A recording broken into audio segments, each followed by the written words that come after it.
Welcome to Grand Prix, your go-to channel for the fastest updates in Formula One. We've got 3 hot stories for you, so make sure to subscribe and hit the notification bell to stay ahead of the pack. Let's get started. How long have you been following Formula One? What's the very first race you remember watching? Are you part of the new generation of fans who joined after Netflix and the hybrid era, or do you go back to the old school days? Depending on when you started, you might remember one of the most dramatic and unforgettable moments in recent F1 history, the fiery crash of French driver Romain Grosjean at the Bahrain Grand Prix. It happened on the opening lap, when Grosjean, then driving for Haas, lost control and slammed into the barriers at nearly 200 kilometers per hour. The impact registered an astonishing 67 Gs, splitting his car in two. Within seconds, the cockpit was engulfed in flames. Miraculously, Grosjean managed to free himself and climb out of the wreckage, with marshals and medical staff rushing to assist. The world watched in shock, fearing the worst, only to witness a story of survival. Though he escaped with burns and injuries, Grosjean missed the final 2 races of that season. More importantly, that terrifying moment marked the end of his Formula One career. Yet, Grosjean refused to let the accident define him. In 2021, he transitioned to IndyCar, where he rebuilt his career and reputation.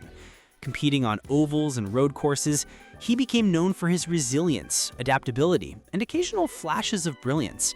Between 2021 and 2024, he stood on several podiums and gained a strong fan base in the United States. Still, he often admitted in interviews that he felt his F1 journey had ended too abruptly, without the farewell every driver dreams of. Now, that farewell is finally happening. Haas has invited Grosjean back for a special test session this Friday at the Mugello circuit in Italy. Behind the wheel of the VF23, the team's car from the 2023 season, Grosjean will reconnect with familiar faces, including Ayao Komatsu, who now serves as team principal. Team CEO Gene Haas personally supported the initiative, framing it not only as a symbolic gesture, but also as part of the team's ongoing car development program. Officially, it's a TPC session, testing previous cars, which means Haas can also use the day to evaluate setups and experiment with ideas relevant for the 2026 regulations. For Grosjean, however, this test goes far beyond technical work. It represents closure. In his statement to the press, he said he felt extremely grateful for the opportunity and emphasized how emotional it will be to sit in an F1 cockpit again. He also revealed a personal detail. Back in 2020, after his crash, his children had designed a helmet for what was supposed to be his farewell race in Abu Dhabi. Because of the accident, he never had the chance to wear it. Now, almost 5 years later, he will finally put that helmet on while driving an F1 car, giving his family and fans the goodbye they always deserved. The moment resonates deeply within the paddock. For some, it's a reminder of the ever-present risks of the sport and the importance of continuous safety innovations. For others, it's a story of perseverance, how Grosjean turned tragedy into a second career, proving that resilience matters as much as raw speed. And for Haas, it's also a chance to reconnect with one of its most recognized former drivers, using the occasion to generate goodwill and positive headlines. Yuki Tsunoda's journey inside the Red Bull organization has been one of high expectations, intense scrutiny, and constant comparisons. When the Japanese driver was promoted to the senior Red Bull team, many fans and analysts hoped he would finally provide a stronger challenge to Max Verstappen than Sergio Perez or Liam Lawson had managed in recent years. The narrative was simple. Tsunoda's raw speed and aggressive style could make him the perfect partner for Verstappen, someone who could push him harder while also securing valuable points for the team in the Constructors' Championship. However, the reality has been far more complicated. Tsunoda has struggled to find consistency, often showing flashes of speed but failing to string together clean weekends.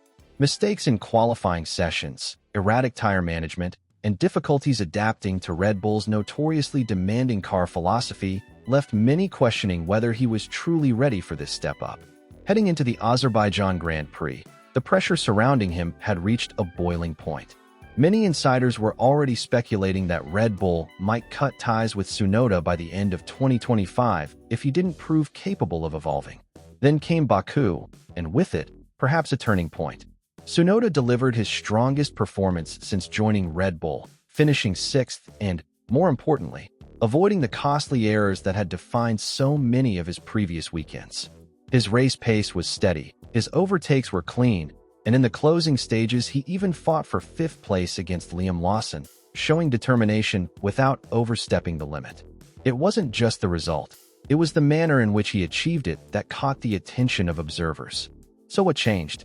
According to Helmut Marko, Red Bull's senior advisor, Tsunoda's breakthrough in Baku wasn't accidental. After the Italian Grand Prix in Monza, the team sat down with the 24-year-old and held a detailed meeting designed to reframe his approach. In that session, Red Bull engineers presented Tsunoda with a direct comparison to Max Verstappen's driving data. Everything from braking points to throttle pressure and cornering lines was shown in detail. The objective wasn't to embarrass him, but to provide reference points from the best driver in the world. Yuki lacks the same level of experience as Max, Marko explained, so he needs guidance and benchmarks to understand how to close the gap. In addition to the data sessions, Red Bull also made specific setup adjustments to suit Tsunoda's driving style. Previously, the car had been configured in a way that demanded extreme precision, punishing even the smallest mistakes, something Verstappen thrives on but Tsunoda had struggled with. For Azerbaijan, the engineers softened certain aspects of the balance to give him a more predictable and forgiving car.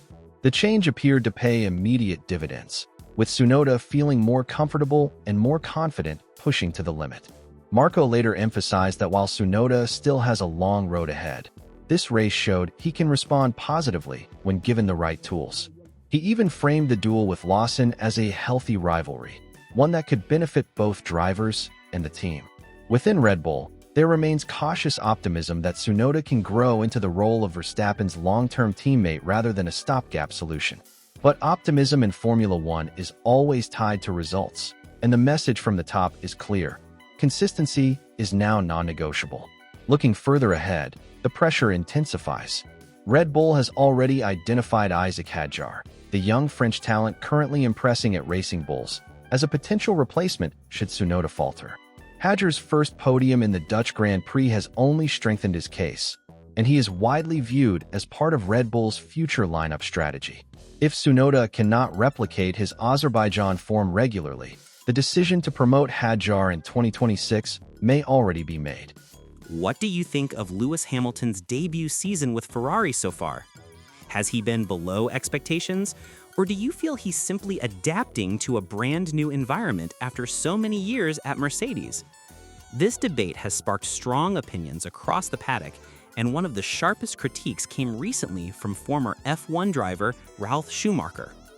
Hamilton's most recent outing at the Azerbaijan Grand Prix ended with an 8th place finish, far from the kind of results Ferrari fans had hoped for when the 7-time world champion joined the Scuderia. Schumacher, who is now a television commentator, didn't hold back in his assessment. He argued that Hamilton has shown a lack of attitude inside the team, suggesting the Briton should be far more assertive in shaping Ferrari's strategy and decisions.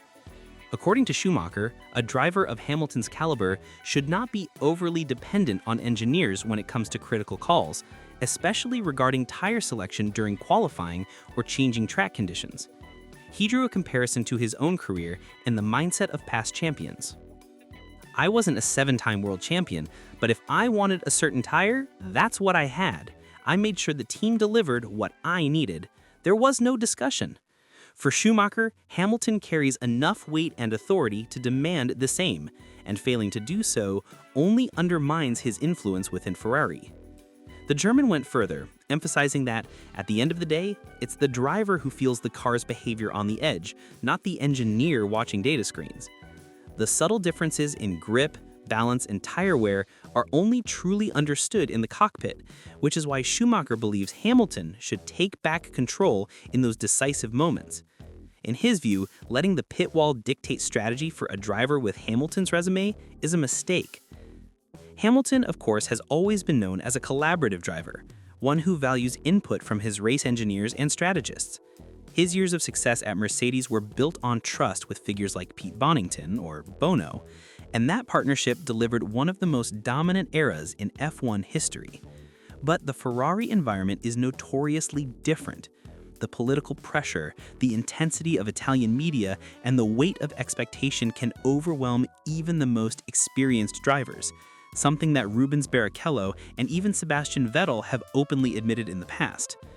So, the question becomes, is Hamilton being too passive, or is he simply respecting Ferrari's way of working while still finding his place within the team?